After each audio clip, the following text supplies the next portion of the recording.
राम जपी हमको जब ये तब पावे आराम। तो ये देखो, उन्होंने सत्य लोक में तराजू से बांधकर सब साधनों को तोला। आप मत तोलिए, परमात्मा प्रमाण से परे है। तो श्रद्धा रखिए, श्रद्धावान लभते ज्ञानम। आपका शुभ हो, आपका कल्याण हो, आपका मंगल हो। मेरे साथ बोलिए, आनंद में रहो, मौज में रहो, हर हाल में खुश रहो, enjoy every moment of the life.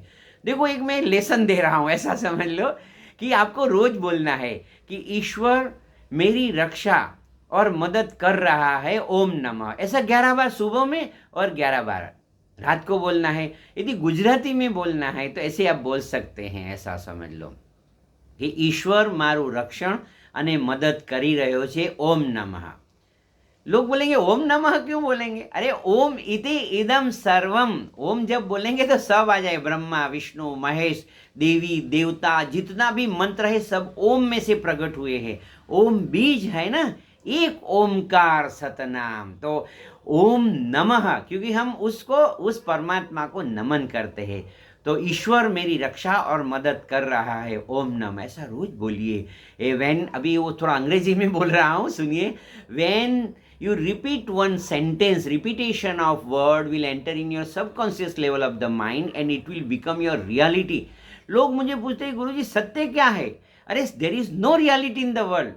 आप सत्य है, आप क्या ऐसे डिनाई कर सकते हैं कि मैं नहीं हूं? अरे सुन रहे हैं मेरी बात? तो सत्यम परम दीजिए, स्वरूप का चिंतन कीजिए और प्रभु से रोज प्रार्थना की, हे प्रभु मुझे मेरा जो स्वरूप है उसका बोध हो जाए। हे प्रभु तेरी कृपा से मैं मेरे स्वरूप, जब स्वरूप का बोध हो जाएगा फिर आपका जीवन मुक्त हो जाएंगे। वो मृत्यु के बाद मुक्ति की बात अपने ऋषि मुनि नहीं करते, जीवन मुक्त अभी से मुक्त हो जाए। वो श्रीमद राजचंद्र जो कृपाणु देव ने बताया कि देह छता जेनी दशा वर्ते देहातीत, ते ज्ञानी ना चरण में वंदन हो अग्नित। आप भी मैं ही मान ला हूँ कि मुझे जो सुनने वाले हैं ना, उनके जो दशा है वो परम जैसे लोग अवधूत ही मेरी बात सुन रहे, ऐसा करके मैं, प्रभु ही सुन रहा है, ऐसा करके मैं वीडियो बनाता हूँ। आपका शुभ हो, आपका कल्याण हो, मंगल हो। ओम नमः, ओम नमः, ओम नमः। ये मंत्र पकड़ लीजिए, जो छोटा मंत्र है, ऐसे राम छोटा मंत्र है, ऐसा ओम नमः, ओम नमः, ओम नमः।